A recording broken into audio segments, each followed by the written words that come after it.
Okay, so back again for another deep dive. Yeah. We always say this show is for those who want to, like, really understand things, not just, scratch the surface. Yeah, for those who crave that deep dive, that profound knowledge that really shifts your perspective. Exactly. And today, we're tackling a text that's, well, kind of famous for its insights. A text that delves into the nature of reality, consciousness, the whole shebang. We're talking about the Bhagavad Gita. The Gita. A classic for a reason, right? Absolutely. And we've got some pretty awesome sources for this one. We're working with a translation that not only gives us the text itself, but also includes the original Sanskrit, word for word. Plus, it's got all these detailed notes and an editor's preface that just explodes with different interpretations. So much to unpack. Even if you've come across the Gita before, there's always something new to discover, layers upon layers. Totally. So what we're aiming for here, our mission for this deep dive, is to distill the core wisdom of the Gita. We want to present it in a way that really clicks, especially for, someone like you listening, someone who thrives on that deep level of understanding. We're going beyond the surface level stuff. We're extracting the essential knowledge about our inner world and those, paths to profound realization. Precisely. Now, one thing that immediately struck me, diving into these sources, is how the Gita, despite being set in this like ancient battlefield context, speaks volumes about our own internal struggles. Yeah, it's amazing how a text so old can still resonate so powerfully with the human experience, right? It's all about allegory. Like, think about Arjuna, the main character. He's facing this like agonizing decision, a moral dilemma. The translation really highlights how he represents the individual soul, each one of us, wrestling with life's challenges. And then there's Krishna, his charioteer, but also, a divine guide. He embodies that like supreme soul, that inner wisdom we all have access to. Exactly. And the chariot itself, well, that's like our physical body, the vehicle we use to navigate the world. I see where you're going with this. So then you've got Dhritarashtra, the blind king. He's trapped by illusion. That's like our mind, right? Yeah. Especially when it's undisciplined. Spot on. And his sons, all those warring factions, well, they symbolize all those negative tendencies we have battling it out within us. It's like our own Kurukshetra, our own internal battlefield. And here's the thing. This battle isn't some one-time event. It's ongoing, right? This constant push and pull between, like, our better and worse selves. Exactly. It's an eternal struggle, this conflict between our higher and lower natures. So given that this battle is always raging within us, what are, like, the biggest obstacles we face? What really holds us back on this inner battlefield? Well, the translation makes it pretty clear. One major roadblock is, well, our own mind. It describes the mind as restless, incredibly hard to tame. And anyone who's tried to, really focus knows exactly what the Gita is talking about. Oh, yeah. That constant chatter, the distractions. It's a battle in itself. It is. But here's a fascinating insight from the Gita. It suggests that by consistently remembering our connection to that supreme spirit, to something bigger than ourselves, we can actually gain a sense of, like, stability and strength. So it's like an anchor. Right, in the midst of all that mental chaos. Exactly. It helps us navigate the turbulence of our minds with more wisdom, more resilience. Interesting. It's like to control the mind, you have to recognize something beyond it. Now, the Gita also talks a lot about desires, doesn't it? And it seems to differentiate between like essential needs and those, excessive wants. Absolutely. The text acknowledges our basic needs, things like food, shelter, the things we need to survive and be comfortable.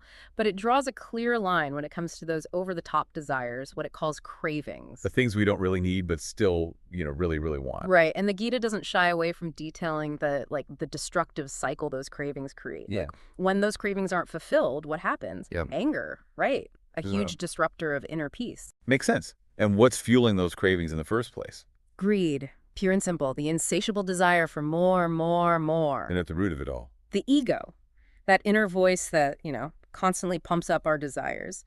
The ego that thrives on self-importance, possessiveness, and, that especially nasty emotion, jealousy. Wow. So the Gita is basically saying that our own minds can be our biggest battleground. Absolutely. It's this constant tension between our aspirations and our attachments that creates so much inner conflict. So given these big challenges, this untamed mind and these constant cravings, the Gita must offer some solutions, right? Like some effective ways to navigate all this inner complexity. It does. The Gita recognizes that, trying to grasp the ultimate divine reality solely through intellectual power is a tough gig. It's like trying to, grab hold of the wind. Elusive, to say the least. Exactly. The text emphasizes that before you can truly understand this ultimate reality, you need a purified mind, a mind that's free from the distortions of ego and those, excessive desires. So how do we get to that purified state? Well, the Gita acknowledges that it's a process, a gradual purification, but it lays out four distinct yet interconnected paths, what are called yogas, designed to, cleanse the mind and ultimately lead to the realization of that underlying spiritual unity that connects everything. Four different paths, same destination. Our sources really highlight that. So let's break them down, starting with the way of unselfish work, what's known as karma yoga. What's the key takeaway here for, someone who really values clarity and understanding? Karma yoga is all about action. But it's not just any action, it's about acting with complete dedication, but without being attached to the results of those actions. Performing your duty, whatever that may be, with your full focus, your best effort, but letting go of that desire for a specific outcome. So it's not about success or praise or material gain. It's about the action itself. Right. It's about finding freedom within the action, not in what it brings you. That's a pretty radical idea. And the second path, the way of knowledge, or jnana yoga.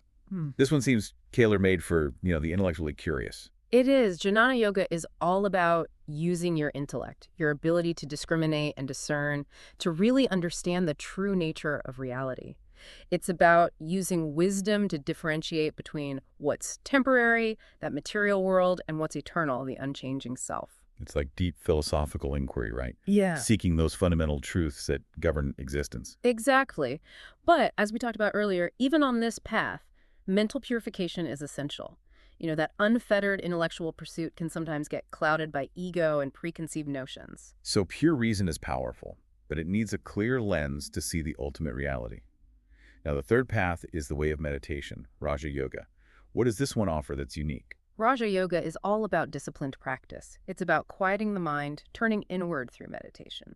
The goal is to move beyond that constant stream of thoughts and experience the consciousness, the bliss that resides within. It's like a direct path to experiencing that inner reality. Exactly. And the Gita highlights how this inner joy is far superior to any fleeting pleasure you can find in the external world. So meditation is a tool to cut those chains that bind us to the material realm, allowing us to experience our true spiritual nature. Precisely. It's about training the mind to be still so that deeper reality can be perceived. Got it. And finally, we have the way of devotion, or bhakti yoga. This one often gets highlighted as like a particularly accessible and powerful path. Why is that? Bhakti yoga is all about love. It's characterized by this intense, unwavering love and longing for the divine. Okay, so it's an emotional path. It is. The Gita actually uses the analogy of a shortcut, like a tunnel connecting 2 points directly, compared to the more gradual ascents of knowledge or detached action. Interesting. So it's a more direct route, but it requires something pretty crucial, right? It does. Bhakti yoga relies on faith, deep, unwavering trust in the object of devotion. This path is often said to resonate with those who have a natural inclination towards emotional connection and surrender. It allows them to bypass some of that intellectual rigor or self-discipline that other paths require. So it's like love, when directed towards the divine, can purify the heart and mind, leading to that same ultimate understanding. Exactly. It's fascinating how the Gita offers this multifaceted approach.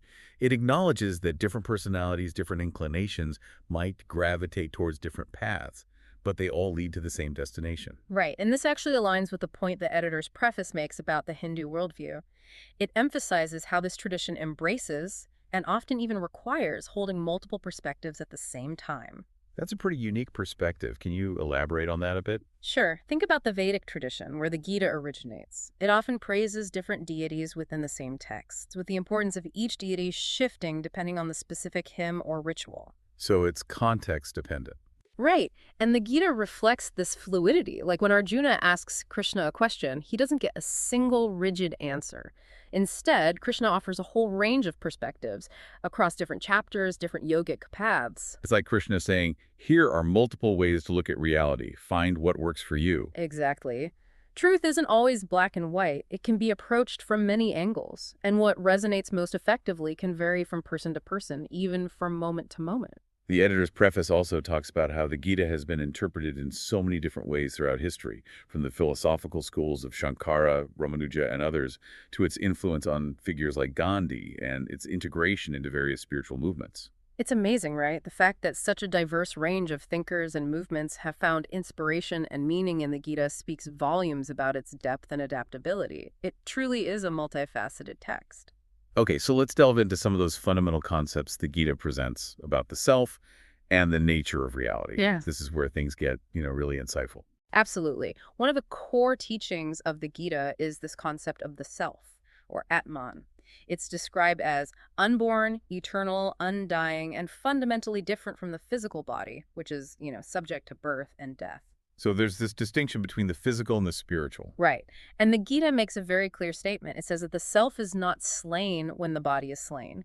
It's presented as this unchanging, all-pervading essence, something beyond our normal senses and intellect. Unthinkable, unmanifest, yet the very foundation of our being. So while our physical existence is limited, there's this underlying essence that endures. Exactly. The Gita emphasizes that contrast, the temporary nature of the physical form versus the eternal nature of the self. And recognizing this truth, understanding this distinction, is essential for overcoming sorrow and delusion. It's about shifting our identification from the impermanent to the enduring. Precisely. And this understanding of the self is closely tied to the concept of action, or karma, another central theme in the Gita. But it's not just about doing things, it's about how we approach those actions. Right, it's the attitude behind the action that matters. Exactly. The Gita strongly advocates for fulfilling your duties, your responsibilities, but with a crucial caveat, without attachment to the results. This is that principle of karma yoga we discussed earlier. Acting without being attached to the outcome. Right.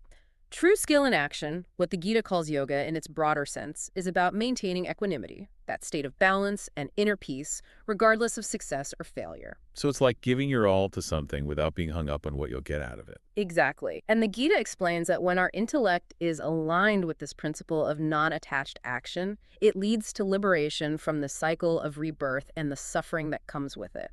By letting go of that craving for specific outcomes, we free ourselves from the karmic bonds that tie us to the material world. It's a powerful idea, acting with intention and skill, but without the weight of expectations. Now, there's a point in the Gita where Arjuna questions Krishna about the source of his wisdom. He's basically asking, how can you have knowledge that predates your own birth? Yeah, it's a valid question. And Krishna's answer is pretty crucial. He states that his birth and actions are not bound by the ordinary laws of karma. They are divine manifestations. So it's about recognizing Krishna's divine nature. Exactly. And truly understanding this, grasping who Krishna really is, leads to liberation from that cycle of rebirth and ultimately union with him. He also reveals that he is the source, the origin of everything that exists. That's a huge statement.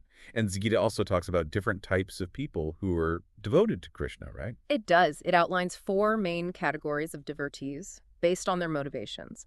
There are those who are in distress, those who seek knowledge, those who desire material gain, and those who are wise. So different starting points, different motivations. Right. But the Gita emphasizes that those with unwavering minds, those who are constantly focused on Krishna with love and devotion, are particularly dear to him. It's that steadfast, single-pointed focus that matters most. So while the reasons for seeking the divine might differ, it's that unwavering devotion that creates the strongest connection. The Gita also introduces this concept of the 3 gunas, right? These fundamental qualities of nature that influence our experience. Right. These are sattva, rajas, and tamas, representing goodness and purity, passion and activity, and inertia and darkness, respectively. The Gita explains that these 3 gunas are essentially the fabric of the material world, and they bind the imperishable soul. So they're like forces that are constantly at play, shaping our reality. Exactly. And they influence everything from our actions and thoughts to our understanding, our faith, even the food we eat and how we approach spiritual practices. So which guna is dominant in our lives must have a big impact on our spiritual journey. Absolutely. The Gita explains the consequences of being predominantly influenced by each guna. Sattva tends to elevate us towards higher states of consciousness. Rajas keeps us engaged in worldly activities, often with mixed results, while tamas leads towards inertia, ignorance, and delusion. So they each have their own tendencies. But the Gita offers a way to transcend them, right? It does. Through unwavering devotion, bhakti yoga. By cultivating that deep love for the divine, we can move beyond the limitations of the 3 gunas. It seems like bhakti yoga is a pretty powerful path. Now, one of the most striking moments in the Gita is when Arjuna has this vision of Krishna's universal form, the Vishvarupa. Can you tell us about that? It's a pretty awe-inspiring event. In the 11th chapter, Arjuna is granted a divine vision, allowing him to see Krishna in his cosmic form, encompassing all of creation. It's described as this immense being with countless mouths, eyes, and arms, embodying both the creative and destructive forces of the universe. So it's like a glimpse into the vastness of the divine reality. Exactly. And the text emphasizes how overwhelming this vision is. Arjuna is completely astonished, even terrified, and ultimately asks Krishna to return to his more familiar, gentle form. It's a powerful reminder of the limits of our human perception. Now, as we wrap up our deep dive, it's clear that the Gita really emphasizes devotion as a supreme way to realize the ultimate truth. It does. The Gita explicitly states that those who focus their minds on Krishna with unwavering faith and devotion are most dear to him. And it outlines the qualities of such a devotee. Someone who is balanced in pleasure and pain, free from attachment, self-controlled, and who dedicates all their actions to the divine. It's like a combination of love, focus, and selfless dedication that leads to spiritual realization. Exactly. So according to the Bhagavad Gita, what's the ultimate goal of this spiritual journey? The ultimate aim is liberation, or moksha. Through understanding the true nature of the self, acting without attachment, and cultivating deep devotion, we can break free from the cycle of birth and death and attain the supreme abode, a state of eternal existence, consciousness, and bliss. So, for you listening, our incredibly insightful listener, here's a recap of the key insights we've uncovered today. We've explored the Gita's framework for understanding our internal battles, the challenges of the untamed mind, and our relentless desires, and those four distinct but interconnected paths to purify our consciousness and realize spiritual unity. We've also talked about that unique Hindu perspective of embracing multiple viewpoints, the eternal nature of the self versus the temporary nature of the body, the power of acting without attachment, and the paramount importance of unwavering devotion. And as you, with your brilliant mind, ponder these ancient teachings, think about how these core principles might apply to your own quest for knowledge and meaning in today's world. These ideas about our inner struggles, the nature of desire, and the concept of non-attached action, they're all incredibly relevant, even thousands of years later. Totally. The wisdom of the Gita has truly stood the test of time. So here's a final thought for you to consider. How could a deeper understanding of these principles, this internal battle, this nature of desire, and this idea of acting without attachment, how could all of that shape your own pursuit of knowledge and meaning? The Bhagavad Gita, with its layers of teachings and interpretations, is an invitation to keep exploring, to maybe even delve into different translations or the original Sanskrit now that you've got a foundational understanding. Thanks for joining us for this deep dive. We'll see you next time.